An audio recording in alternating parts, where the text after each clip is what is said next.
I'm going to the city and I'm gonna do a city show. And I know all my fans wanna learn how to make some dough. I've been cruising up and down for trades each and every night. And with my iPhone reclining, I know we're gonna get it just right.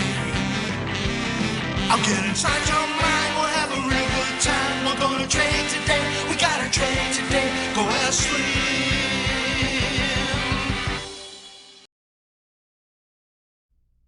Hi, I'm Steve Miller. Call me Slim. And this is the askSlim Market Week. It's a look back at what happened in the financial markets in the past week, and a look forward at what might happen in coming weeks, and hopefully lots of great ideas and opportunities for you throughout this show. Well, the stock market spent most of the week on the downside as investors awaited Fed Chair Powell's Jackson Hole speech on Friday. But focus was also on overseas markets, which have been very weak, led to the downside by China. Also, Europe's in an energy squeeze, which suggests a horrible winter ahead. In fact, UK's energy bill cap is now being raised 80%. That's 3 times higher than last winter. And UK inflation is expected to reach 15% by January. So rates are going up significantly in the UK and in the Eurozone. And I'll show you a lot more about that later. Stocks? Well, they slid to the downside Monday and Tuesday, got a bit of a rebound on Wednesday, and Thursday the market moved up even stronger as China said that they're going to add stimulus to try to stabilize that economy. But then there was a last hour big upside spike as short covering came in ahead of Powell's speech. Nobody wanted to be short. That was a mistake. Friday, coming into the day, well, there were small losses for the week, and then the news came out of the PCE inflation number, which the Fed watches, and that was a little softer than expected, and there was a pop to the upside in futures. But then Powell started speaking. It was a short speech, but it was extremely hawkish. And he said they're going to maintain restrictive monetary policy for some time. This is certainly different than those people that were looking for a pivot had expected. They see that there is still strong economic momentum, but did mention that Europe is worse. And labor markets are a reflection of that, as they are clearly out of balance. Remember, 3.6% unemployment rate. And you can hear what he said as, well, they need to raise that unemployment rate. They said they must keep at it until the job is done. And he compared it to the 70s. That was that Arthur Burns fiasco where he didn't stay with it long enough. And then Volcker had to cure it with 20% interest rates. So he really wanted to avoid that, and he said he's resolved to do that. So he said some pain is ahead, and they will tackle inflation forcefully. Of course, the issue is they've lost their credibility, so they're not going to stop. They need to get that back. And also, we're just getting into the balance sheet runoff right now, as that's doubling in September, and that forces interest rates to the upside. It takes liquidity out of the markets, and investors know that.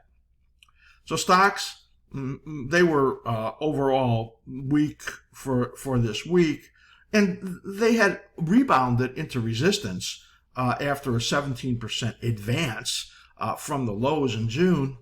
And our work has shown that the upside potential now is minimal, and the downside potential quite significant. As discussed last week, it's really the world markets that are in such bad condition that we think those are going to lead and pull the U.S. market down with them. And I have much more about that coming later in the show. For now, investors who have believed they can go back to that same recipe they cooked up, that massively inflated that bull market, well, that cake has now collapsed. And the Fed, they've turned the page on that recipe book, but a lot of bullish investors, they have not, and they're still there. And we continue to warn, rallies are gifts for you to sell and lower risk. For the week in stocks, well, they are moving really quickly. So down about 2.5 to 3.5% based on the index we're looking at, and there's a threat that it's going to be worse. Bond market down about a point, and the 10-year yields up about 7 basis points. They're around 305. They got as high as 313. Gold market down small, the silver market right around unchanged, the dollar also right around unchanged, but that has been very strong, and the oil market up a couple of bucks, and that is trying to set a bottom that we've talked about. And you should watch our Future Speak show, which is on Wednesday, where we do all of the futures analysis, and we show you why our target in the oil market is up to $103. Coming up in this show, there's lots to show you. Arby is going to preview that Future Speak show, which we do on Wednesdays. That's members only. And he's going to show you multiple time frame analysis in the 30-year bonds with a negative setup in those ZBs. Katie is going to give you a fantastic cycle analysis lesson. You'll learn our analytical method really from an expert, as she really illustrates this well to you and shows you a negative setup in LUV while she's at it. Also, our popular services preview, which we have been running for the last few weeks, that's ending today, and we want you to take advantage of our special pricing. And then I'm going to bring you the 1 to 3 month view on the stock market as we look at that UK market and China. And we're going to look at financials also, which are really important, and the S&P 500. Did Powell's Jackson Hole speech matter? Well, for sure it did. I want you to go to our website and explore. Look all around there. Look at that new special pricing that we have right now after our popular services preview. It will not last long, so take advantage of that. If you're on YouTube, please do subscribe to our channel. Click that notification bell and like this video. Give it a thumbs up. On Twitter, follow us at askSlim. And for questions about our membership specials that we're running now, any information on our huge offerings of education and analysis, because we are the premier support site for traders and self-directed investors, well, make sure that you write to Matt at askSlim.com. This is a preview of our Future Speak show. Arby shows you the dangers ahead for the bond market. Now, this is just a little piece of what we do as we look at 24 different futures contracts and the indexes on Wednesdays, and it's just unbelievably great show. And you need to be a level 2, 3, or 4 member. So please do take advantage of our special. Arby, show them.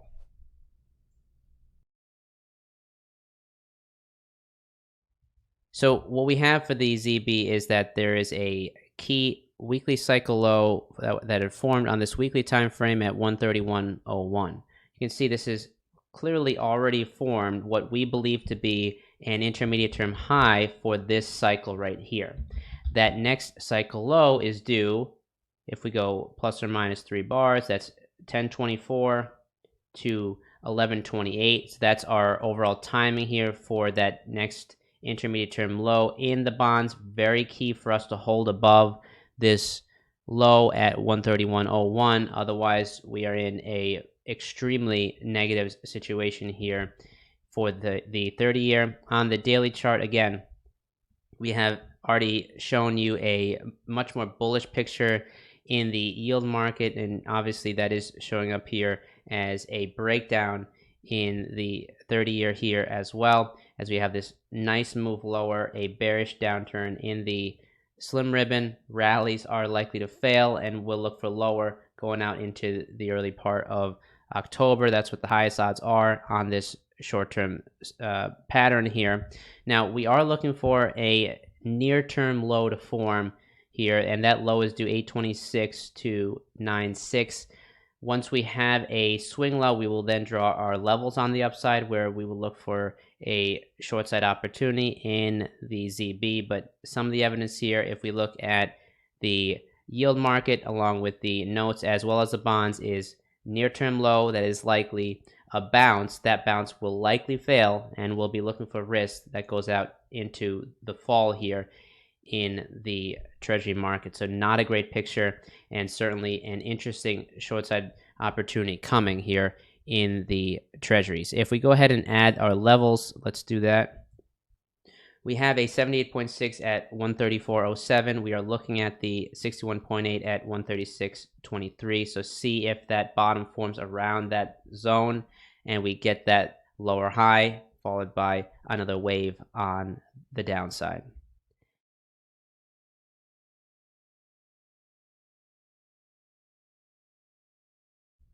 Great work on that, Arby. Just absolutely, our team is just amazing. So super job on that. This is a cycle analysis lesson. Katie does an unbelievable job illustrating a coming setup in LUV. It's a negative setup, and she just goes through step by step some really fantastic explanations of cycle analysis. And of course, you can learn cycle analysis from us by taking our workshop. So, Katie, let's show them this fantastic lesson. Hi, I'm Katie with askSlim. You're looking at our cycle low timing tracker, a tool that our members use to identify potential opportunities going into cycle timing windows when we expect a current cycle to make a low, and also to identify possible opportunities coming out of those timing windows when we're entering the rising phase of a new cycle. The cycle low timing tracker covers the symbols on our askSlim focus list. That's a list of the most widely traded symbols across a variety of sectors. Often we see symbols that are part of the same sector appearing on here together, and that's the case right now with both of the airlines that we follow on the focus list, Southwest Airlines and United Airlines.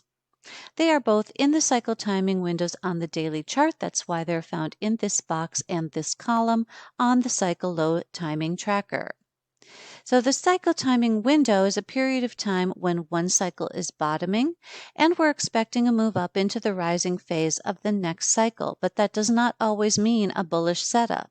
Notice these two red squares next to Southwest and United. Those squares are telling us about general bearish conditions in these symbols, a combination of both momentum as well as cycle phasing. So the symbol that we're going to focus on today is Southwest Airlines. Let's take a look at the chart. This is a 5-year weekly chart of Southwest Airlines. On the bottom, we have these cycle brackets that are 33 bars in length. They are a drawing tool that helps us visualize money flow patterns. The actual cycles are outlined in black up around the candlesticks, and these purple spikes here show where the actual cycle lows occurred relative to that ideal. Sometimes the cycle is a bit longer, like this one, and sometimes a bit shorter, like here. Two other aspects of our analysis that often go hand in hand are cycle translation and cycle configuration. Translation refers to where the cycle peaks, can be left-hand translation or right-hand translation. Left-hand translations are generally bearish because they leave a long time left in the cycle for a decline. You can see left-hand translations here and here. The cycle peaks on the left-hand side near the beginning of the cycle and spends the rest of the cycle chopping generally downward. The other aspect is configuration. It can be positive or negative and refers to whether a cycle ends lower or higher than where it began. This cycle is negatively configured, and this current one may end up negatively configured as well. Left-hand translations and negative configurations often go hand in hand. Finally, let's talk about momentum.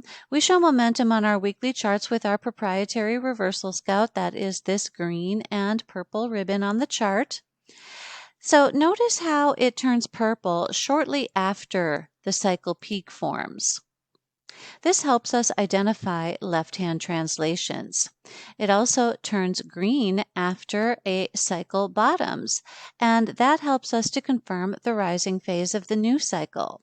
Now, it can also turn green on the rising phase of minor cycles like here and here. But when we have already broken below these cycle low supports and are negatively configured, then we would expect rallies to fail in these minor resistance zones, like what has happened here and here. So currently our reversal scout is positive, and we are waiting for that to turn negative as we begin to move down into the cycle timing window. Now notice those two vertical dashed lines over here on the right. That is the cycle timing window, a period of time of a few weeks around this ideal cycle bottom, when we would expect the current cycle to make its low and begin to turn up into the rising phase of the new cycle. On this weekly chart of Southwest, that period of time runs from October 10th to November 18th. So we are projecting Southwest to get back down into this light blue target zone from about 34.5 down to 30.5. So what we're looking for in here is for Southwest to perhaps attempt one more upside move toward this resistance area. Look at my drawing tool. Up towards this resistance area, and then move down from there into the target zone in this time period. So if we can approach or get into that resistance zone about $40 or higher, we would consider that a good entry for a short side trade into that October time period. To learn more about our tools, services, and membership levels, please visit our website at askSlim.com. Just a great job on that, Katie. I'm sure that everybody has gotten really, really good sense for the type of analysis that we all do. Thank you. Stock market analysis coming up, but first, I got to show you this. We've been running the askSlim Premium Services preview for the last few weeks, and that ends today.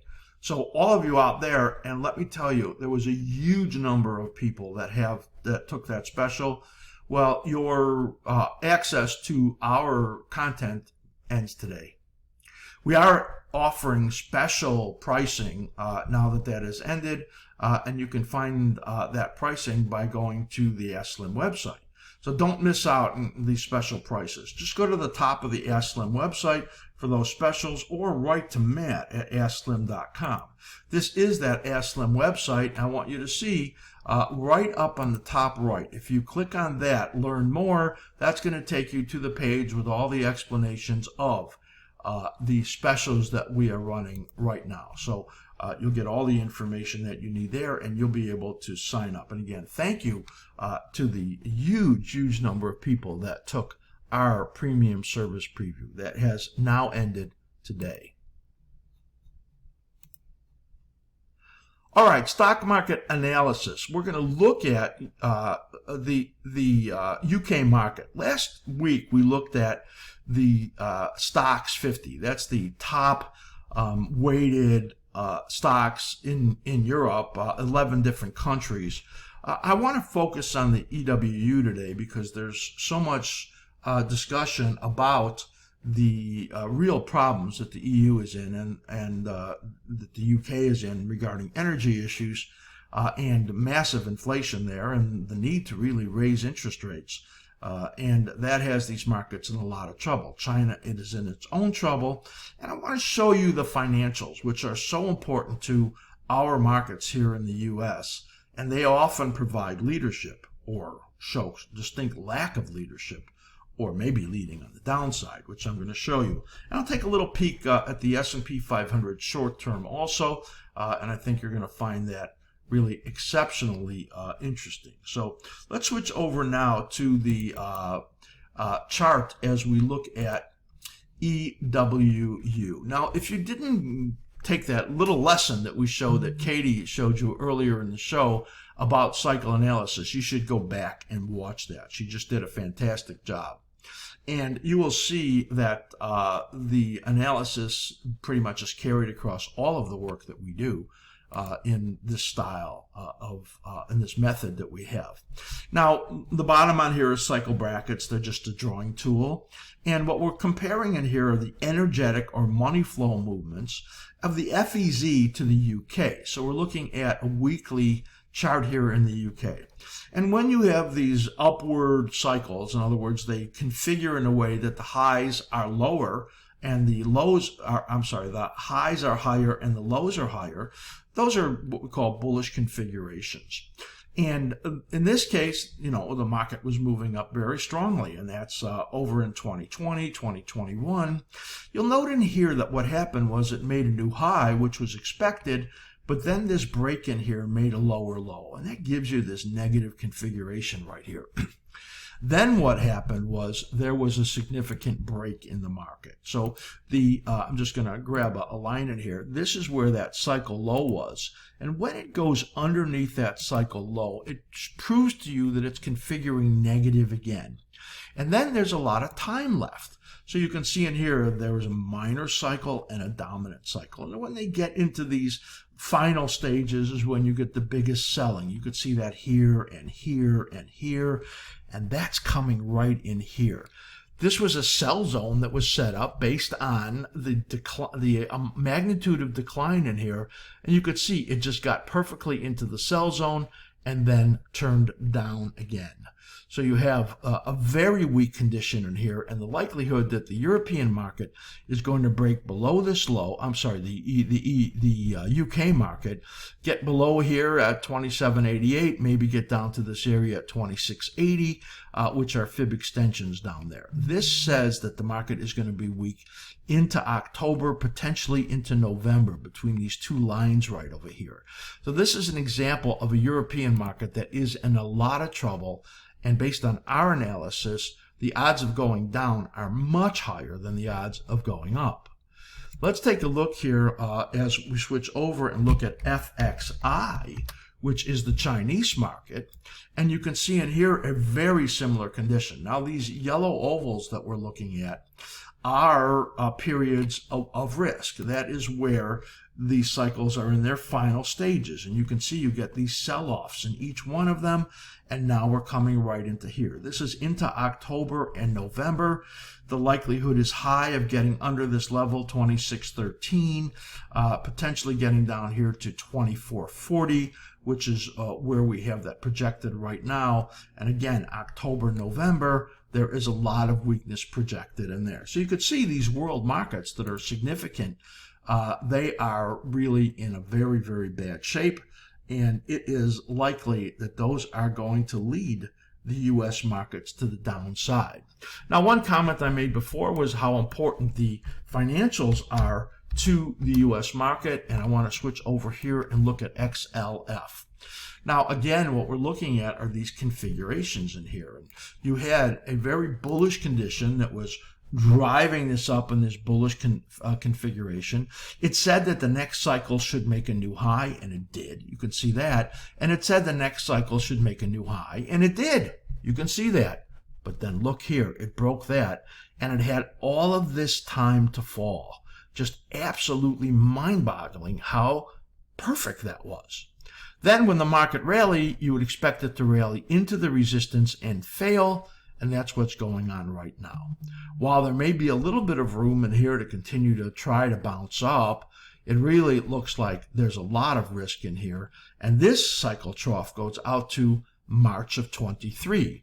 There's actually a minor cycle right in there that goes out into October, November, which really aligns with what we're looking at in these other markets. So you could get a breakdown in here into October, November, another attempted rally, and then a decline out into March of 23. And we've talked about the likelihood that this bear market goes out into 2023.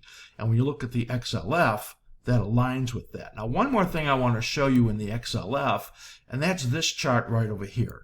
The top is the XLF chart looking at a daily chart, and the bottom is the relative strength of XLF, and that's compared to the S&P 500.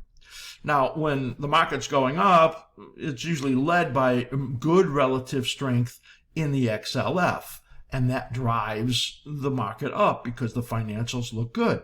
But now we're in a period of inverted yield curve, which is likely to get worse, and you can see in here as the relative strength of the financials continues to be in this significant downtrend, and that says to me that the financials are going to lead the stock market to the downside more. And so that very, very key group, which often gives you a good tell on the condition of the market, is now in a period of extended negative relative strength.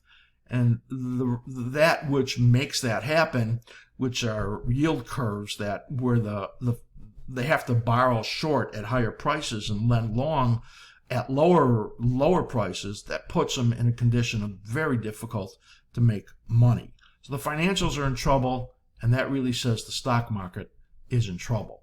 So now let's leave the XLF and go to the S&P 500, SPX. And we'll see in here that what we have looked at was the probability that there would be a failure in these resistance areas right over here, even though it rallied over 17% and then have a decline.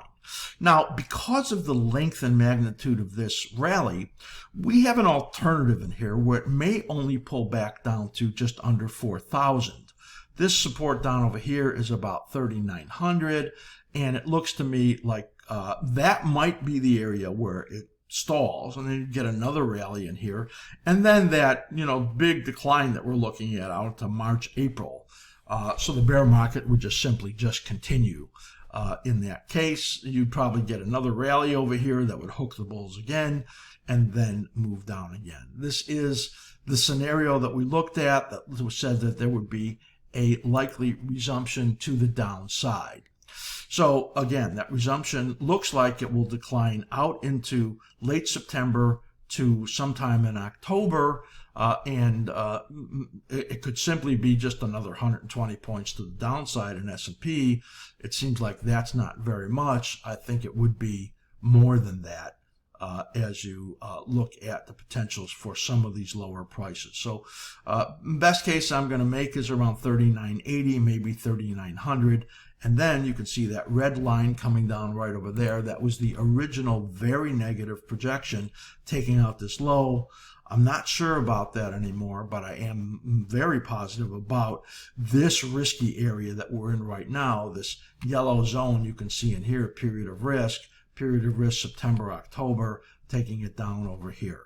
So we'll just have to see the magnitude of that decline, and it can be very sharp. I want to show you the short-term analysis we shared with our membership this week, and that is that the signs were that because this low was taken out in the NASDAQ and just tested here in the S&P 500, that it would rally up into the minor resistances and then sell off. Well, that was spot on. It was perfect where you got this.